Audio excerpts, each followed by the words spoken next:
What's it really like moving to St. Johns County, Florida? Is it all sunshine, golf carts, and top-rated schools? Or are there some hidden challenges no one talks about? In this video, I'm sharing 6 things you absolutely need to know before packing the moving truck. If we haven't met yet, my name is Josh Rogers, and I make videos about everything St. Johns County. What it's like to live here, work here, play here, the neighborhoods, the schools, the lifestyle, and of course, the real estate. I'm also a licensed real estate agent helping families just like yours buy, sell, and relocate to this slice of Florida paradise. So if you want to stay up to date on everything happening in St. Johns County, join our private Facebook group for insider tips, local advice, and real conversations with people moving here, just like you. Now let's jump into the 6 things you all want to know. All right, let's kick things off with the weather, because let's be honest, it's one of the biggest reasons families from up north start looking at Florida in the first place.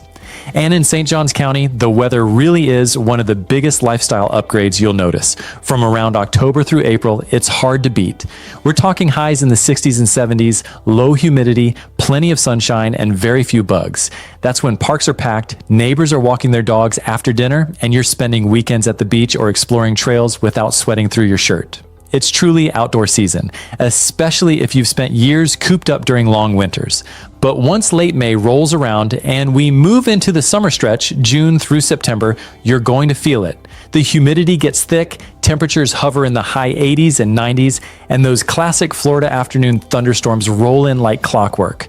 You'll definitely want central AC and a decent plan for indoor activities during the hottest part of the day. So yes, it's hot, but you learn to adapt your routine, and the payoff is a longer outdoor season, no icy roads, and way more time spent enjoying your surroundings. If being outside year-round matters to your family, this could feel like the lifestyle shift you've been looking for.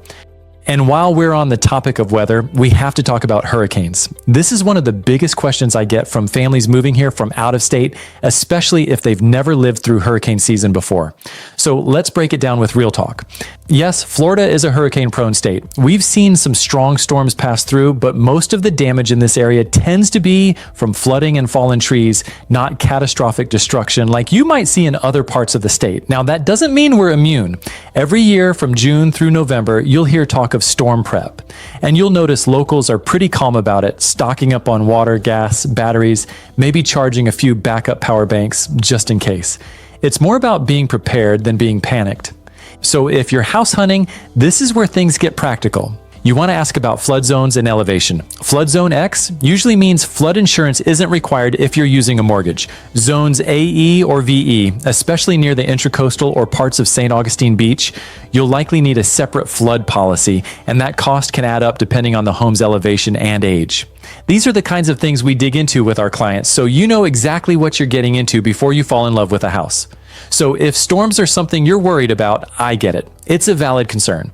But with the right prep and the right house in the right location, it becomes a manageable part of life here, just like winter coats and snow tires were back home. Now let's talk about traffic, because here's the deal. St. Johns County is growing fast, and I mean really fast. People are moving here from all over the country, especially from bigger cities where they're used to longer commutes, crowded neighborhoods, and packed school zones. And while the lifestyle here offers a ton of breathing room, the roads, yeah, they're starting to feel it. A few years ago, you could breeze down Racetrack Road or State Road 210 during school pickup and barely slow down. Now, you're going to hit some congestion. Intersections that were wide open 5 or 6 years ago now feel more like mini bottlenecks during peak hours. School zones are the biggest culprits, especially around popular master-planned communities like Durbin Creek, Beach Walk, and Silverleaf. Morning drop-off and afternoon pickup times can add 10 to 15 minutes to your route if you're not careful with timing. That said, let's keep it in perspective. If you're moving from Atlanta, DC, or the New York suburbs, you're probably going to laugh at what we call traffic down here. It's more like occasional slowdowns than full-on gridlock. But if you're coming from a smaller town or somewhere more rural, it might take a little adjustment. The good news is that the county sees it. They're not ignoring it. In fact, one thing I really appreciate is how proactive the infrastructure planning has been. They're widening major roads like County Road 210, adding roundabouts, building new schools, and planning out long-term solutions like the First Coast Expressway expansion to better connect everything. So yes, traffic is growing, but so is the roadmap to manage it. And while the homes and neighborhoods themselves offer a lot, it naturally leads to the next thing families are asking about, and that's the overall cost of living. Florida doesn't have a state income tax, which is a huge plus for a lot of people moving down from states like New York, New Jersey, or California. That alone can feel like a raise. But St. Johns County isn't necessarily a budget-friendly corner of Florida. In fact, it's one of the more expensive counties in the state, and that's because of what you're getting in return. You're paying for award-winning public schools, newer infrastructure, cleaner communities, and that overall lifestyle people are chasing when they move here. The median home price sits around $500,000 as of now, which can definitely come as a surprise if you were expecting all of Florida to be cheap. So if you're a family planning to buy and live comfortably, you're usually looking at a household income of around $100,000 or more, especially if you want to be in the top school zones or newer neighborhoods. And that's why I always encourage families to look at the full picture. It's not just about the list price of a home, it's about taxes, insurance, HOA or CDD fees, commute times, and how the area supports the kind of lifestyle you want to live. Now, if schools are a big part of why you're considering the move, you're looking in the right place. St. Johns County consistently ranks among the top school district in the entire state of Florida year after year. And that's not just a nice tagline, it's something that shows up in the day-to-day experience.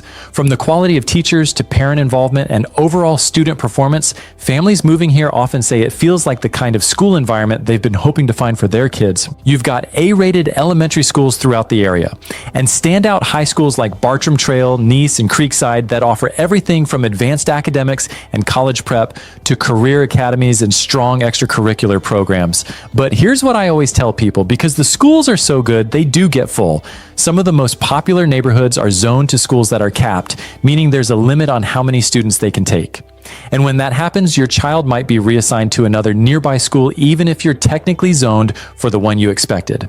It doesn't happen in every neighborhood, but it's something you definitely want to check before putting in an offer. And once you've figured out the schools, the commute, and what daily life might look like, you probably want to know what it actually feels like to live here. It offers that rare blend of relaxed coastal living and modern suburban comfort, with plenty of ways to stay active, explore, and feel connected to your surroundings.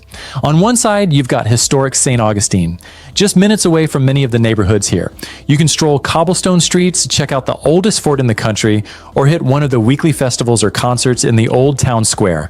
It's full of charm, history, and yes, plenty of good restaurants. Then there's the natural side of St. Johns County.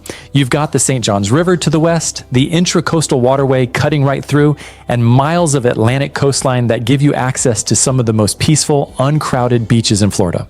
Whether your family loves boating, beach days, kayaking, or just evening walks near the water, this area has something for you. You'll also find that the neighborhoods themselves are built for lifestyle. Places like Nocatee, Silverleaf, and Shearwater are packed with family-friendly amenities.